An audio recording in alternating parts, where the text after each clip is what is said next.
Hola a todos, espero que se encuentren muy bien. Mi nombre es Miguel Ángel Cordero Ruiz. Yo soy monitor ad honorem de la Facultad de Derecho de la Universidad de Medellín y en esta ocasión les doy la bienvenida a este nuevo episodio de esta miniserie sobre el derecho administrativo que venimos compartiendo con ustedes desde la UOC de Derecho Público. En esta oportunidad entonces vamos a trabajar de manera clara otro requisito de validez del acto administrativo. Es decir, seguimos ubicados en ese momento de formación del acto administrativo y vamos a enfocarnos en este episodio en ese requisito de validez que es el procedimiento. Como punto de partida, muchachos, nos tenemos que ubicar en el artículo 29 de la Constitución Política de Colombia. Es decir, vamos a partir de una disposición constitucional para luego abarcar este requisito de validez que es el procedimiento. ¿Por qué partimos de ese artículo 29? Porque el artículo 29 consagra que el debido proceso se aplicará a toda clase de actuaciones, tanto judiciales como administrativas. Es decir, muchachos, que las actuaciones del poder público deben ser el resultado de un debido proceso. Teniendo eso claro y partiendo del hecho de que existe una separación del poder público, nosotros podemos identificar tres procedimientos debidos. En primer lugar, un procedimiento legislativo. En segundo lugar, un procedimiento judicial. Y en tercer lugar, un procedimiento administrativo. Y que este procedimiento administrativo, para algunas actuaciones administrativas, se va a encontrar regulado en la parte primera de la Ley 1437 de 2011. Y que para otras actuaciones va a estar regulado en la Ley 80 de 1993. ¿Qué conclusión podemos sacar hasta el momento? Que estos tres procedimientos a los que estamos haciendo referencia tienen un fin, y es la garantía fundamental del debido proceso. Y tal como ustedes lo observan en el cuadro que tienen en pantalla, estos procedimientos no van a ser más que formas y etapas que se exigen para el debido proceso del acto administrativo. Teniendo esto claro, entonces podemos iniciar con lo correspondiente a esas formas del procedimiento. Vamos a encontrar que las formas del procedimiento son 5. En primer lugar, la firma del acto administrativo. En segundo lugar, el expediente administrativo. En tercer lugar, el deber de motivar. En cuarto lugar, esos conceptos previos cuando la ley así los exija. Y en quinto lugar, las consultas previas. En primer lugar, esta firma del acto administrativo va a ser importante para poder identificar el titular de la capacidad para comparecer al proceso. Y vamos a tener como fundamento jurídico en este caso, muchachos, el artículo 159 y el artículo 160 de la Ley 1437 de 2011. Y además el artículo 54 del Código General del Proceso. En segundo lugar, muchachos, el expediente administrativo. Este expediente administrativo son esos documentos físicos o electrónicos en los que consta el procedimiento administrativo. Es decir, que este expediente es la prueba de que efectivamente se llevó a cabo un procedimiento administrativo. Y el fundamento jurídico lo vamos a encontrar en los artículos 36 y 59 de la Ley 1437 de 2011. En tercer lugar, el deber de motivar, o como lo observan en el cuadro que tienen en pantalla, la motivación. Esta motivación o deber de motivar hace referencia a esos fundamentos de hecho y de derecho y va a encontrar fundamento jurídico en el artículo 42 de la Ley 1437 de 2011. En cuarto lugar, los conceptos previos. Estos conceptos previos son de muy excepcional ocurrencia y por eso se hace la respectiva claridad. conceptos previos cuando la ley así los exija. Ahora bien, ¿en qué casos la ley los exige? En primer lugar, dentro de la Ley 1437 de 2011, nos dirigimos al artículo 113, el cual nos va a indicar que la sala de consulta y servicio civil debe ser previamente oída. En primer lugar, cuando existan proyectos de ley en los que se afecte la organización o la competencia o el funcionamiento del Consejo de Estado.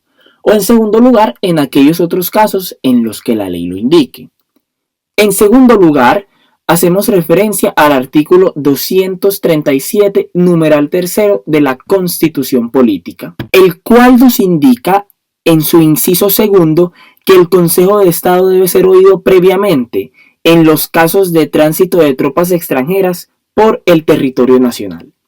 Y en tercer lugar, también hacemos referencia a otra disposición constitucional, que es el artículo 329. Este artículo 329 nos va a indicar que, para efectos de la conformación de las entidades territoriales indígenas, además de la sujeción a lo dispuesto en la Ley Orgánica de Ordenamiento Territorial, se debe oír previamente el concepto de la Comisión de Ordenamiento Territorial. Y en último lugar, muchachos, es decir, la última forma sería la consulta previa. Esa consulta previa la vamos a encontrar regulada en el artículo 46 de la Ley 1437 de 2011 y en el artículo 330 constitucional. Básicamente es que cuando la administración pretenda realizar un proyecto de intervención que afecte la identidad cultural de una entidad étnica, debe solicitar esa consulta previa obligatoria. Estas serían entonces, muchachos, las formas del procedimiento. Y una vez claras estas formas del procedimiento, podemos pasar a estudiar las etapas del procedimiento. Para trabajar las etapas del procedimiento vamos a tener que hacer una precisión. Y esta precisión parte del hecho de que existen 3 etapas del procedimiento. En primer lugar, una etapa de iniciación. En segundo lugar, una etapa de instrucción. Y en tercer lugar, una etapa de culminación. ¿Dónde radica la precisión? Que tanto la etapa de iniciación como la etapa de instrucción las podemos denominar actuaciones preparatorias. Y las denominamos actuaciones preparatorias porque tienen el objeto de impulsar el procedimiento administrativo y como consecuencia en estas 2 etapas no va a existir una voluntad de la administración.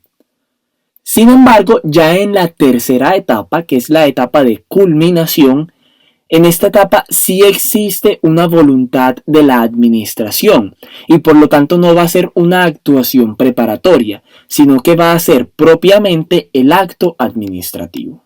Esta diferenciación que acabamos de hacer, muchachos, tiene varios efectos prácticos, entre los cuales me gustaría resaltar 2. Y en primer lugar es desde una perspectiva procesal en cuanto a la corrección de errores. ¿Por qué? Porque el artículo 41 de esta ley 1437 nos indica que existe una potestad de rectificación de las actuaciones administrativas y que esta potestad de rectificación se puede dar en cualquier momento. ¿Por qué? Porque no se ha expedido, no se ha realizado la expedición del acto. Sin embargo, muchachos, ya encontrándonos en la tercera etapa, que es la etapa de culminación, en efecto va a existir una potestad de rectificación que va a estar consagrada en el artículo 45. Sin embargo, esta potestad de rectificación va a tener una limitante, y esa limitante es que solamente se pueden corregir errores formales del acto administrativo, es decir, errores aritméticos, errores en la transcripción, errores en la digitación o por ejemplo errores en cuanto a la omisión de palabras. ¿Qué nos indica esto? Que en ningún momento se puede dar lugar a cambios en sentido material, ya encontrándonos en esta tercera etapa del procedimiento. Y el segundo efecto práctico, o bueno, podríamos decir la segunda importancia de esta diferenciación que acabamos de hacer entre actuaciones y el propio acto administrativo sería desde la perspectiva del control. ¿Por qué? Porque yo los actos administrativos los puedo controlar de manera directa, pero yo una actuación administrativa no la puedo controlar de manera directa, sino que la puedo controlar de manera indirecta. ¿Esto dónde va a cobrar importancia en cuanto al fundamento jurídico? En el artículo 169, numeral tercero de esta ley 1437. Ese numeral nos va a indicar, muchachos, que se rechaza la demanda cuando el asunto no sea susceptible de control judicial.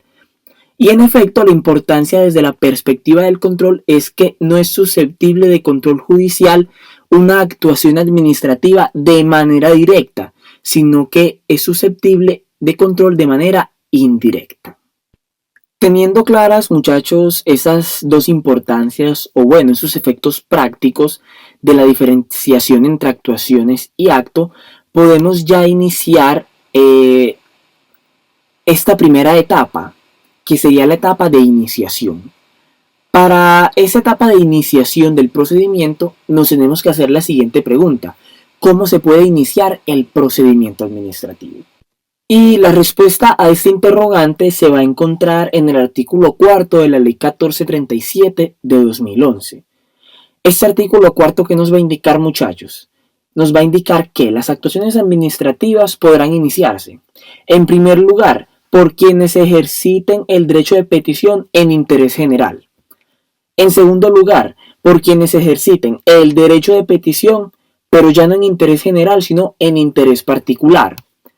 En tercer lugar, por quienes obren en cumplimiento de una obligación o un deber legal. Y en cuarto lugar, por las autoridades de manera oficiosa. ¿Cuál es la conclusión que podemos sacar de este artículo cuarto? Que el procedimiento administrativo se puede iniciar de manera oficiosa o de manera rogada. Y que de manera rogada nos vemos entonces nosotros en la necesidad de estudiar lo relativo al derecho de petición. Para iniciar con el estudio, muchachos, del derecho de petición, nos tenemos que ubicar en el artículo 23 de la Constitución Política. Y este artículo 23 nos dice básicamente que toda persona tiene derecho a presentar solicitudes respetuosas a las autoridades, sea por interés general o por interés particular, y que se tiene derecho a obtener una pronta resolución. Es decir, muchachos, que el derecho de petición es una facultad ius fundamental que tenemos de hacer solicitudes respetuosas a la administración para que sean respondidas en un término perentorio.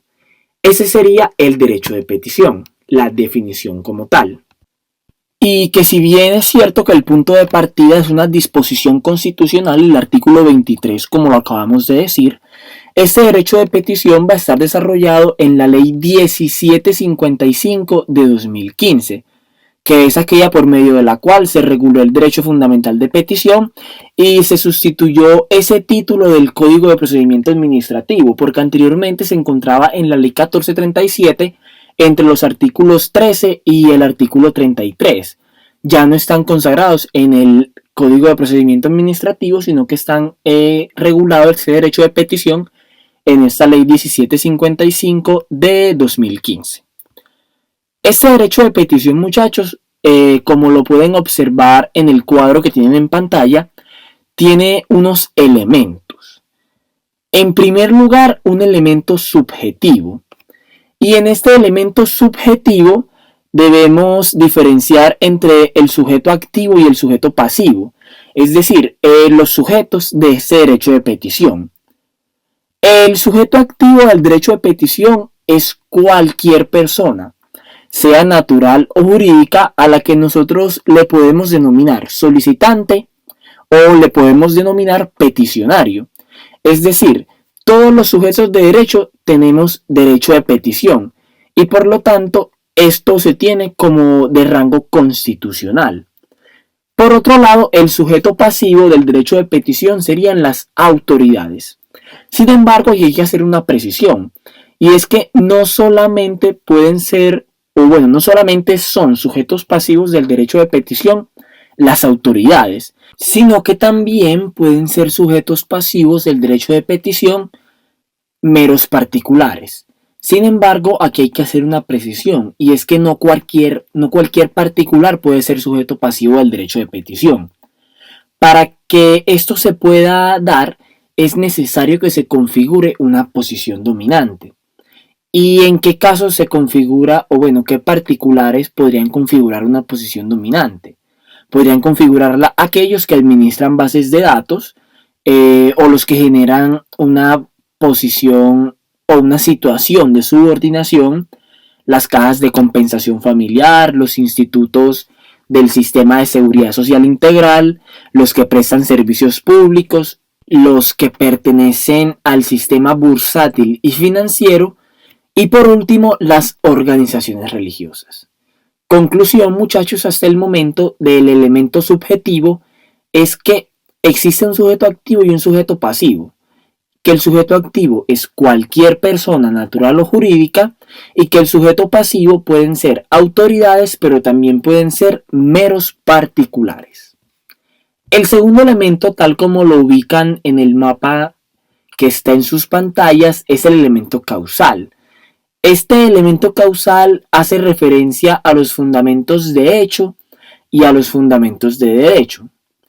¿Qué precisión es necesaria que hagamos? Que aquí los fundamentos de derecho en principio no tienen una relevancia mediana, sino que son más importantes esos elementos de hecho, es decir, las situaciones fácticas que están previstas en el supuesto de hecho de alguna norma jurídica. Pero para que un hecho exista en el campo jurídico, por supuesto, tenemos que tener en cuenta ese principio de la carga de la prueba. Y el tercer elemento es el elemento objetivo. Este elemento objetivo es súper importante. ¿Por qué? Porque hace referencia a lo que se le pide a la administración. Es decir, muchachos, la petición en sentido estricto. Y esta petición, hay que hacer la claridad, debe ser respetuosa, debe ser completa y debe ser comprensible. Porque si no cumple con estos parámetros, vamos a tener una consecuencia negativa. En primer lugar, si la petición no es respetuosa, nos indica el código que es causal de rechazo de la petición. En segundo lugar, si la petición no es comprensible, lo que se genera es que se devuelve al interesado la petición para que éste la aclare dentro de los 10 días siguientes. ¿Qué pasa si el interesado no la aclara dentro de los 10 días siguientes? Lo que sucede es que la petición se archiva. Y en tercer lugar, en caso de que la petición sea incompleta, se debe hacer un requerimiento adicional. Es decir, se requerirá al peticionario dentro de los 10 días siguientes, pero ojo, a la fecha de la radicación de la petición. Y este va a tener entonces un término máximo de un mes para que realice o para que complete la respectiva petición. Ahora bien, muchachos, debemos hacernos la pregunta, ¿qué se le puede solicitar a la administración? Pues a la administración se le puede solicitar el reconocimiento de un derecho, la intervención de una entidad o funcionario, la resolución de una situación jurídica, la prestación de un servicio, se le puede requerir información, se le puede consultar, examinar y requerir copias de un documento, formular consultas, quejas, denuncias, reclamos e interponer recursos. Teniendo claro esto, muchachos, me gustaría hacer otra precisión. Y es que hay unos documentos que están sometidos a reserva.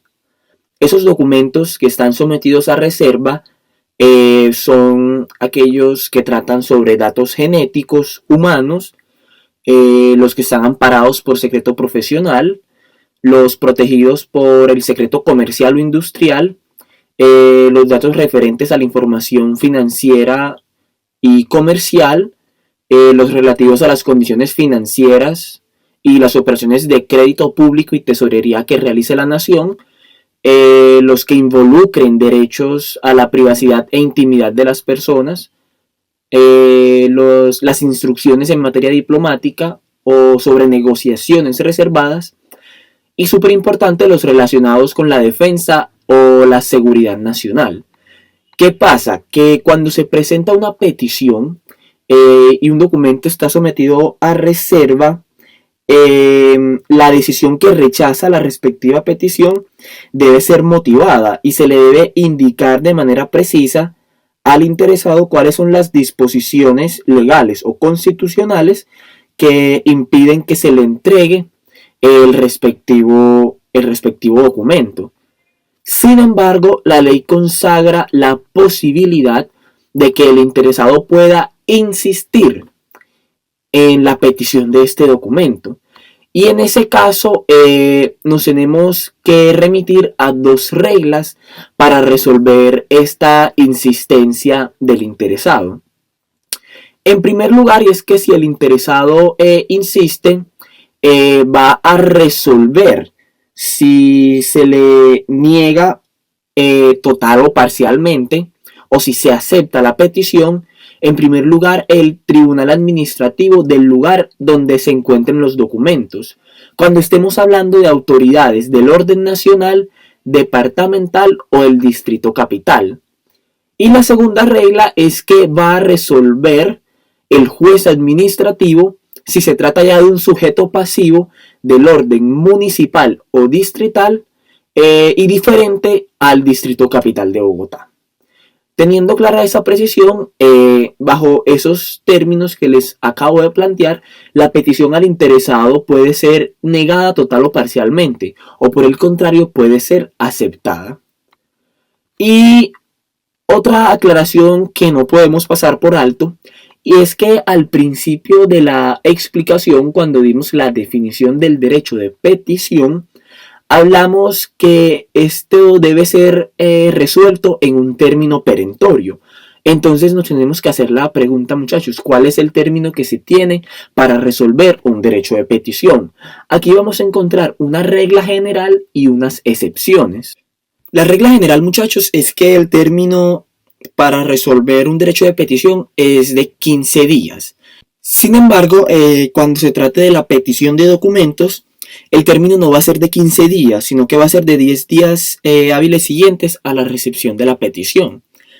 También cuando se trate de peticiones de consultas a las autoridades en relación con cargos, con materias a su cargo, ya el término tampoco va a ser de 15 días ni de 10 días, sino que va a ser de 10 días hábiles siguientes a la recepción de la petición.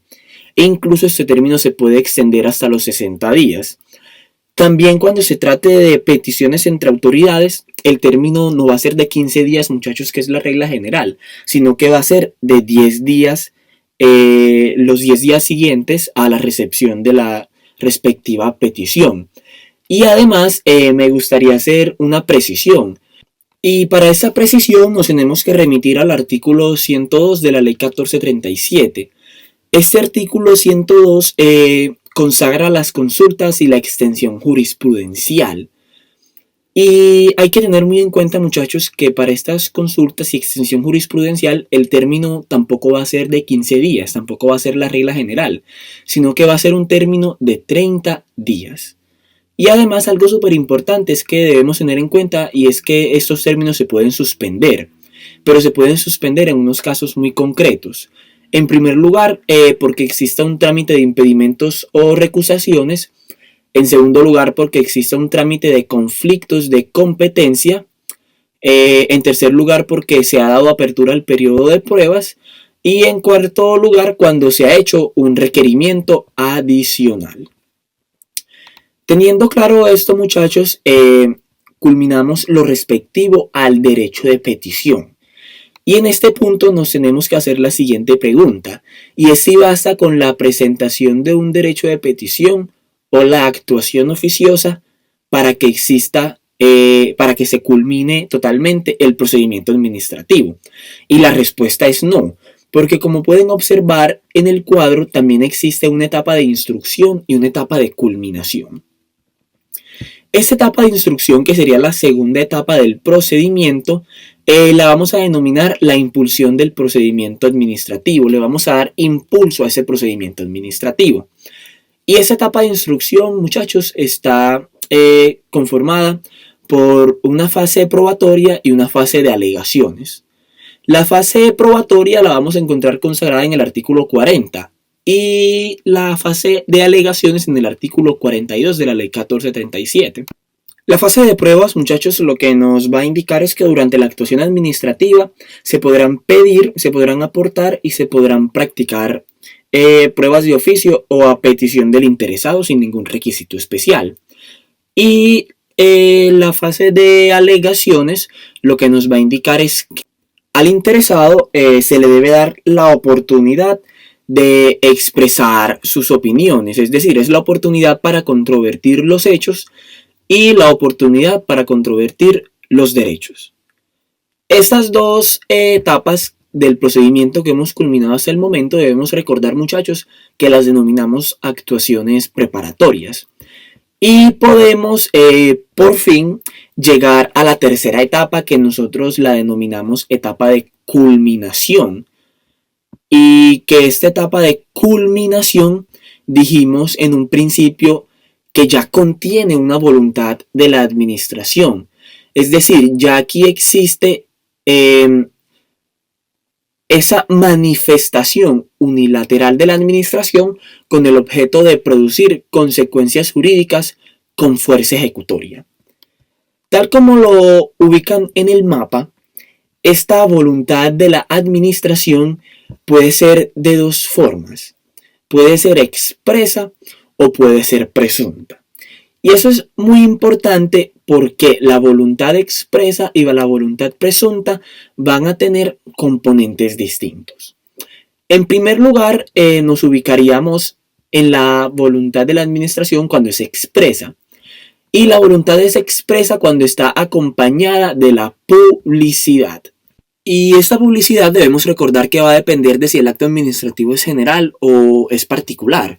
¿Por qué? Porque si el acto administrativo es general, muchachos, la publicidad se debe llevar a cabo mediante la publicación del acto. Pero si el acto es personal o es particular, ya la publicidad no va a ser la publicación, sino que va a ser la notificación. Sin embargo, ¿dónde se encuentra la cuestión? La cuestión se encuentra en que la voluntad de la administración puede ser presunta. Y es presunta cuando concurren dos condiciones, tal como lo ubican en el mapa: la falta de la publicidad y el transcurso de un plazo legal. Y es súper importante la clasificación que se desprende de esta concurrencia de condiciones. Y como lo observan ustedes, es sustancial y procesal. ¿Qué significa esto? Que el plazo para que debe transcurrir para que se configure la voluntad presunta de la administración acompañada de la publicidad puede ser de dos tipos. Puede ser un plazo sustancial o puede ser un plazo procesal. El plazo sustancial lo encontramos consagrado en el artículo 83 de la Ley 1437 de 2011. Y este plazo sustancial es de 3 meses. Por el contrario, el plazo procesal lo encontramos consagrado en el artículo 86 de la Ley 1437 de 2011 y ya no va a ser de 3 meses, sino que va a ser, como lo observan, de 2 meses. La pregunta es, ¿cómo lo diferenciamos? Lo vamos a diferenciar de la siguiente manera.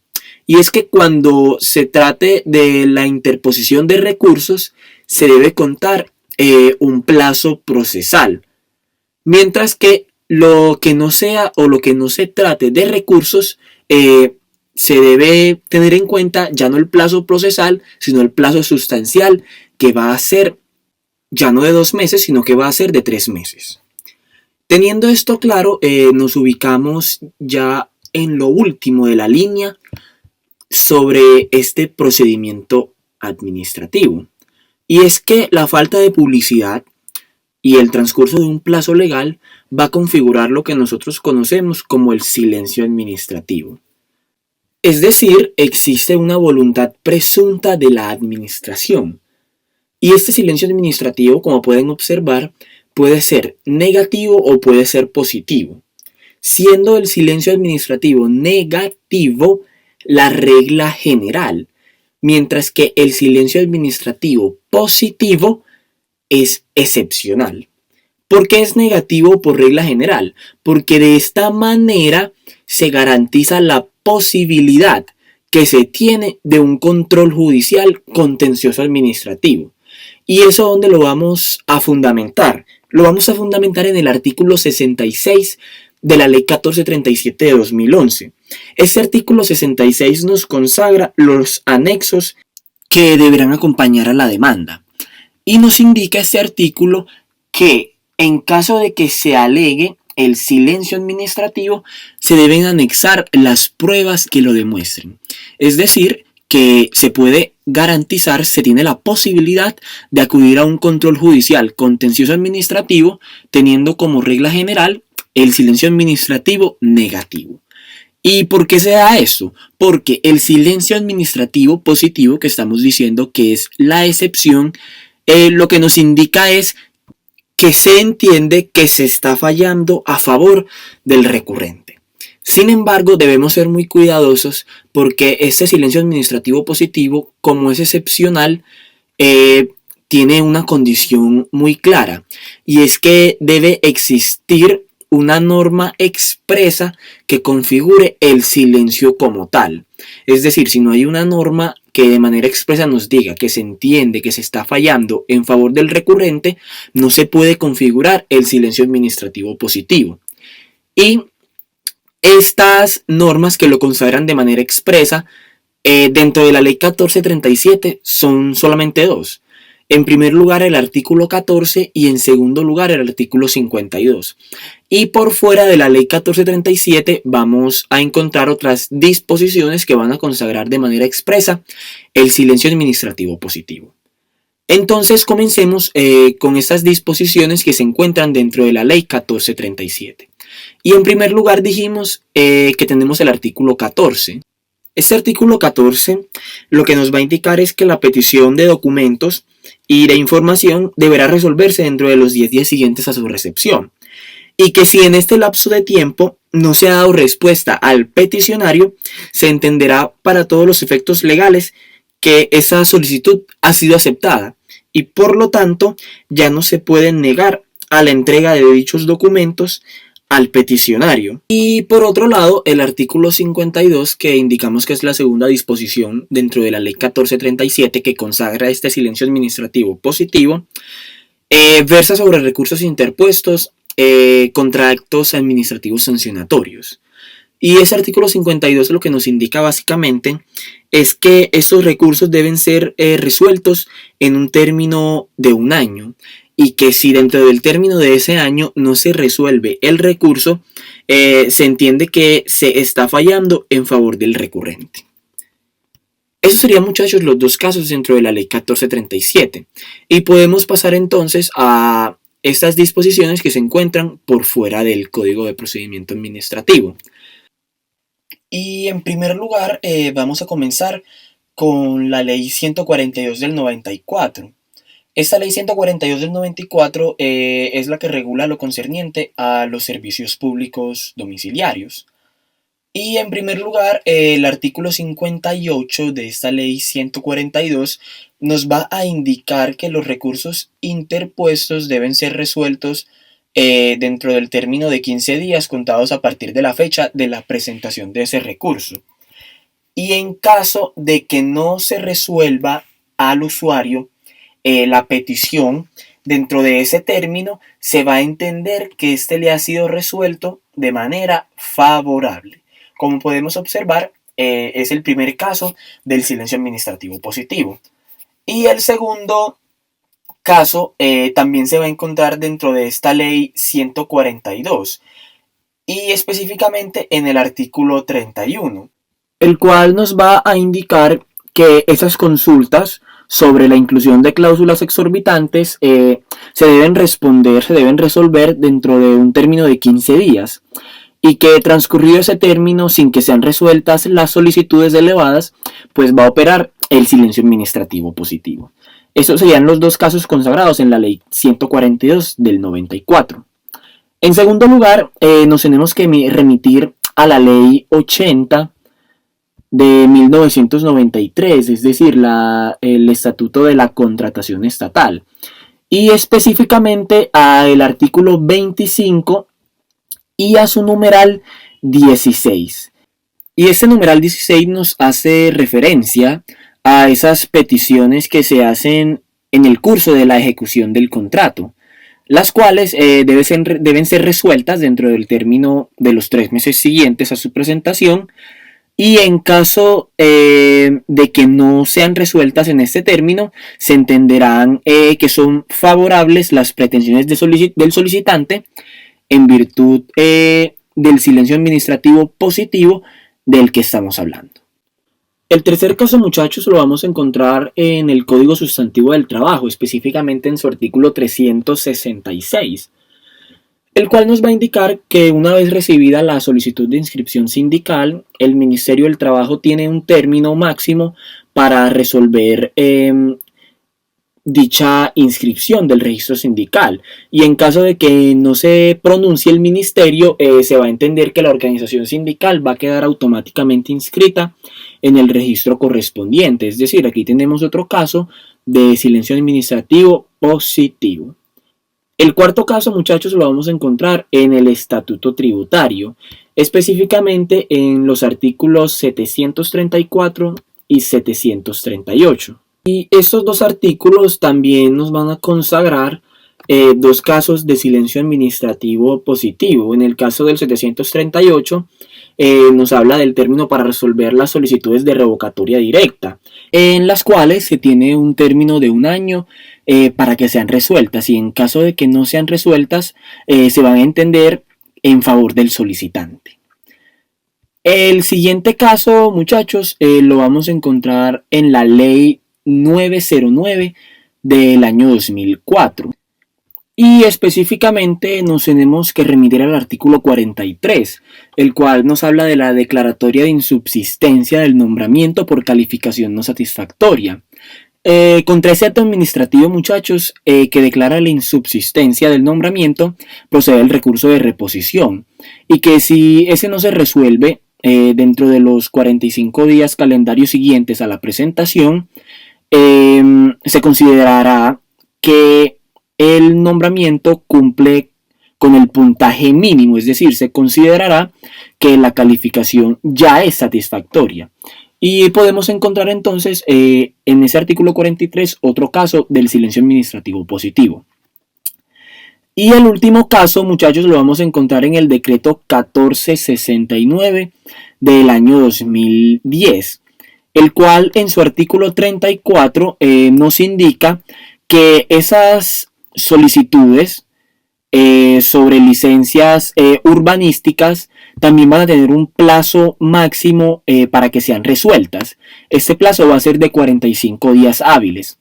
Y nos indica la norma que, vencido este plazo, sin que los curadores urbanos o las autoridades se hubieran pronunciado, se va a aplicar el silencio administrativo positivo en los términos solicitados. Estos serían entonces, muchachos, los casos en los que la norma consagra expresamente el silencio administrativo positivo. Y recordemos que esto es esencial para que este silencio administrativo se configure. Y una vez claras las disposiciones que configuran el silencio administrativo positivo, me gustaría finalizar la explicación con una aclaración que no corresponde a este momento de formación del acto administrativo, sino que por el contrario corresponde al momento de ejecución. Pero en esa aclaración encontramos la importancia de la configuración de este silencio administrativo. Para eso nos debemos remitir al artículo 87 de la Ley 1437 de 2011. Este artículo 87, muchachos, consagra cuáles son esas causales mediante las cuales adquiere firmeza el acto administrativo, y nos indica, entre otras causales, que el acto administrativo adquiere firmeza al día siguiente de la protocolización a la que alude el artículo 85 de este mismo código para el silencio administrativo positivo.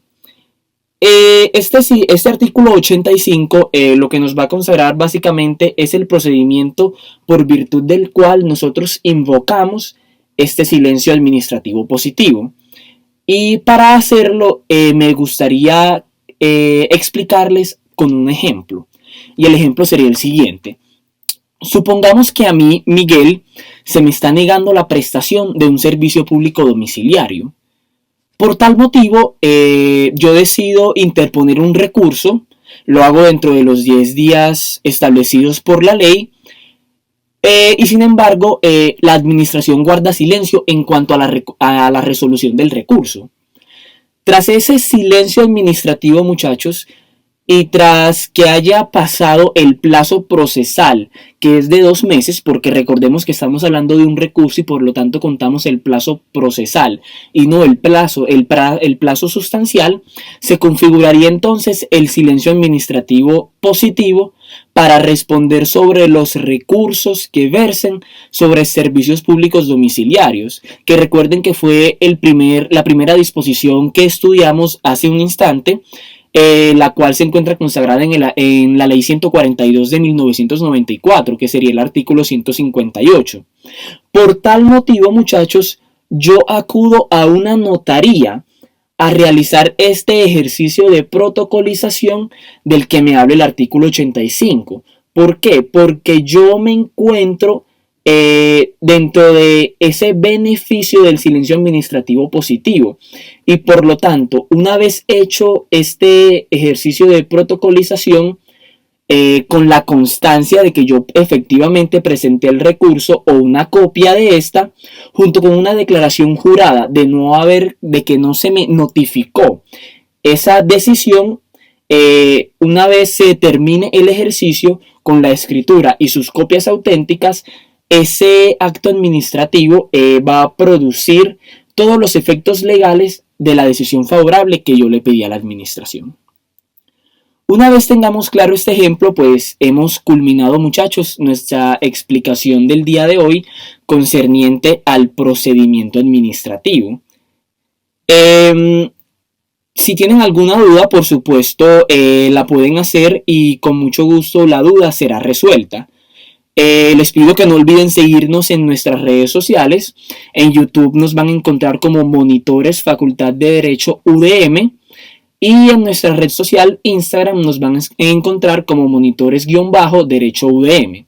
Espero que les haya gustado la explicación y nos vemos en un próximo episodio.